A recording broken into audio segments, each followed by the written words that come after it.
She was auctioned off for a mere $5, passed into the hands of an unknown rancher in the rugged Badlands of Arizona. But that rugged cowboy turned out to be the very first soul to show her genuine decency. Then, when shadows from her yesteryears came charging back with rifles blazing and a thirst for payback, well, everything flipped upside down. If you're craving more gripping tales like this one, hit that subscribe button, give us a thumbs up, and stick around until the credits roll. All right, let's dive in. The evening Isabella stepped onto Harlan Jack's spread, the breeze hung heavy and hushed, like the earth itself could taste her unease. She eased down from the buckboard wagon, fingers knotted tight around the flimsy wrap that did little to fend off the chill. Jack, he didn't hurry her along, just gave a quiet nod and gestured toward the modest log bunkhouse nestled next to the stock pen. Inside, flames danced in the hearth, casting a cozy glow, and for the first stretch in ages, Isabella sensed her knotted muscles start to unwind, just a bit. She couldn't wrap her head around it. Why would some outsider dole out more compassion in those first 10 minutes than her stepkin had scraped together over a whole decade? Isabella perched on the chair's edge as Jack slid a steaming bowl of chili her way. She held back at first, wondering if this warmth hit a hook. Jack caught the flicker in her eyes and backed off, leaving her room to breathe.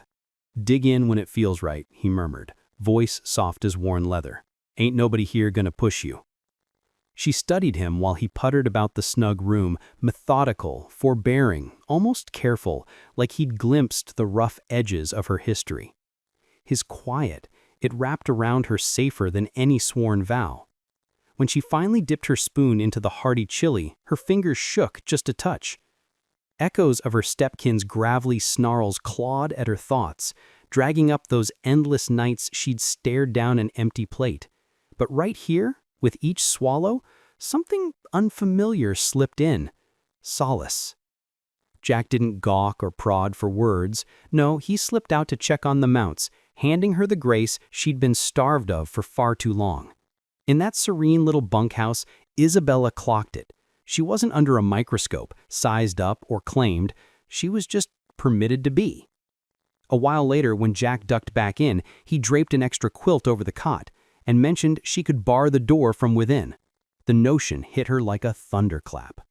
No fella had ever handed her that kind of say-so. She breathed out a faint, "Much obliged," her words so soft they nearly dissolved in the air. Jack doffed his hat with a tilt and said, "You've covered a heap of miles. Get some shut-eye." There was no bossing in his tone, no edge, just plain regard. It rattled her, see, 'cause Mercy was a stranger she'd never quite figured out how to lean on. Slumber didn't roll in smooth. Every groan of the timbers jolted her bolt upright, braced for her stepkin to kick the door down and haul her off. But the dark held steady, broken only by a far-off yip from a prairie wolf. She burrowed further under that quilt he'd left, its heft hugging her like armor. Bit by bit, her lids drooped. For the first time, she let herself buy into the idea of haven, even if it shimmered as breakable as frost on a window pane. Dawn broke crisp, and Isabella wandered out to find Jack already at it, cinching up his gelding. He spotted her without a fuss, but kept his distance. Gave her elbow room to draw breath, to take in the spread on her own terms. The vista rolled out endless. Amber grasslands, split-rail barriers, the easy sway of steers at pasture. At last, Jack broke the hush. "If you're figuring on lingering a while, feel free to pitch in on the tasks, only if it suits you." His drawl left no doubt this was her call, pure and simple. All through the daylight hours, Isabella trailed Jack from afar. She eyed his rhythm, solid, even-keeled, thoughtful. He never barked at his stock or swore when the day soured. Talked to the beasts with a tenderness her stepkin wouldn't spare for folks. In time, she drifted nearer and ventured, voice quivering like a bowstring, "What made you step in for me?" Jack held off, glancing her way. He buckled a girth strat snug, then replied gentle as a breeze, "No lady ought to be bartered like chattel. That $5 wasn't a fee, it was my ticket to spring you loose." His plain truth floored her, Her whole stretch, she'd been lugged around as dead weight, a gadget, something to rein in. Jack's take rang hollow, too shiny to hold water. She scanned his features for the catch, the sly glint, the want, the stake, but came up empty. Just steady honesty, the kind she'd only read about in faded storybooks. "You don't owe me a thing," he tacked on. Not sweat, not allegiance, not dread. Isabella fumbled for words. Thankfulness knotted up with doubt in her gut, pinning her tongue. But in Isabella's hard-knock life, sanctuary never hung around long. Come late afternoon, a haze of girt billowed on the horizon, one horseman barreling in at a gallop. Jack's stance sharpened on a dime. He smelled storm clouds before the first rumble. Isabella's chest hitched as she edged toward the bunkhouse. The rider reined up, unveiling that vicious grin she dreaded above all, her stepkin. His bellow cut the yard like a whip crack.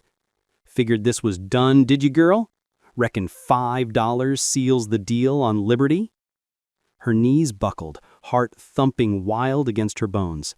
The history she'd outrun, it had roped her in tight. Jack advanced, planting himself square between Isabella and the brute who'd ground her down for years. His easy air turned into a bulwark, rock steady. "She stays put," he declared, iron in his timber. Her stepkin hawked a gobbet at the dirt. "She's mine by right." The claim carved into her like a spur's rowel, but before she could fold, Jack half turned her way and added, "Nah, she's her own keeper." Right then, Isabella grasped it. Jack wasn't merely pitching a roof over her head. He was gifting her the real prize she'd never touched, a shot at owning her story again.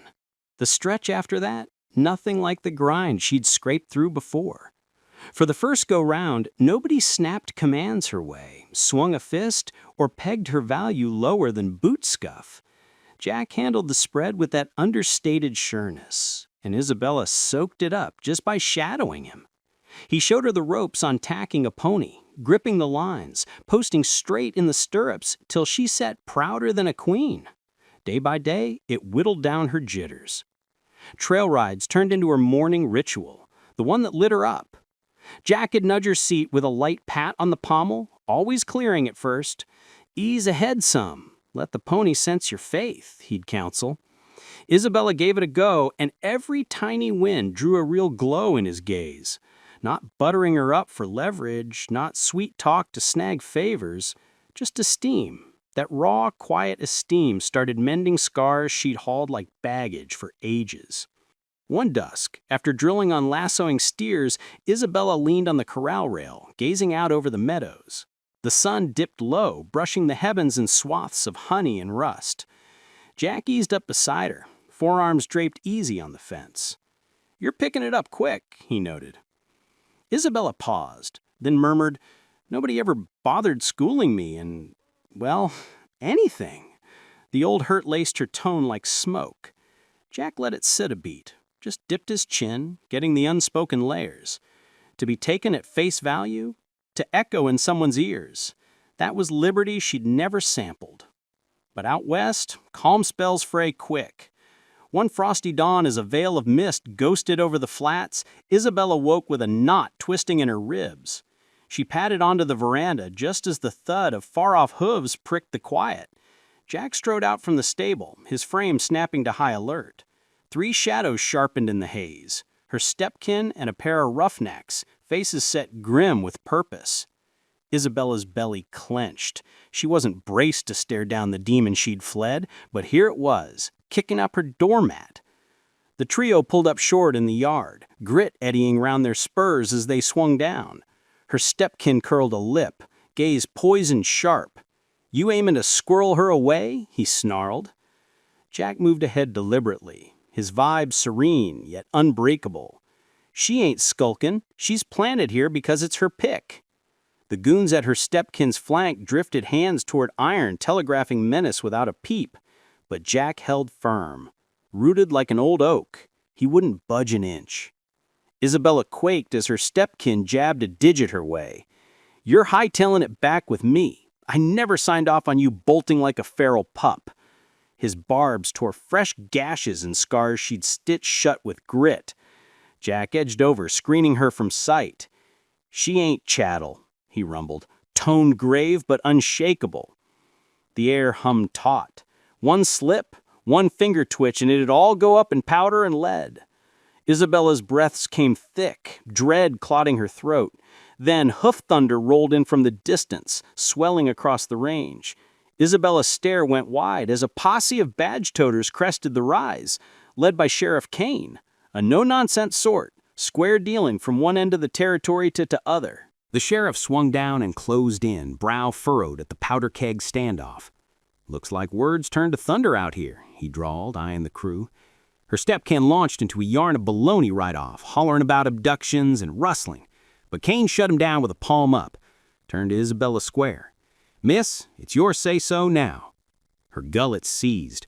She'd never owned a platform for her peace, thoughts, hurts, facts. But with Jack anchored close, solid as sunrise, she unearthed grit she'd buried deep. "I wasn't snatched," she stated, clear and bold. "I was pulled from the fire." Each syllable hauled a lifetime's load of ache and fresh spine. She laid it out for the sheriff, the cruelty, the menaces, the way she'd been shuffled like furniture. Kane heard her through, teeth grinding, stare icing over with every raw bit. Done, he wheeled on her stepkin with a look that could curdle milk. "You've wrought plenty of ruin. She rides with no one but her own lead."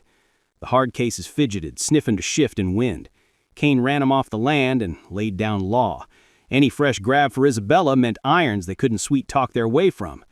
Raging but reined in, her stepkin hawked at the earth and forked his pony. "We square this yet," he rasped. But for once, Isabella didn't cower. She drew up straight as they wheeled off, trail dust in their wake. When the hush folded back over the spread, Isabella's pins wobbled. Not terror, but a flood of release crashing through. Jack's palm ghosted near her arm, waiting for her nod. "You held your ground fine," he whispered. She met his eyes, hers mist and bright. "Never figured I had that in me to lay it out like that." Jack cracked a faint grin. "Reckon that's 'cause nobody ever cleared the path for you too." Right there, Isabella saw it clear. Jack hadn't just guarded her hide, he'd handed back her tongue, her honor, her stake in the world. Treasures no coin purse could tally.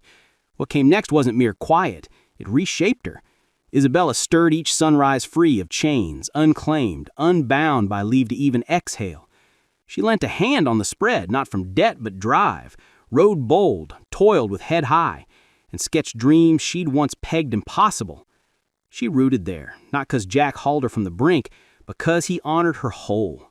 Their tie wove slow and true, forged in faith over frenzy.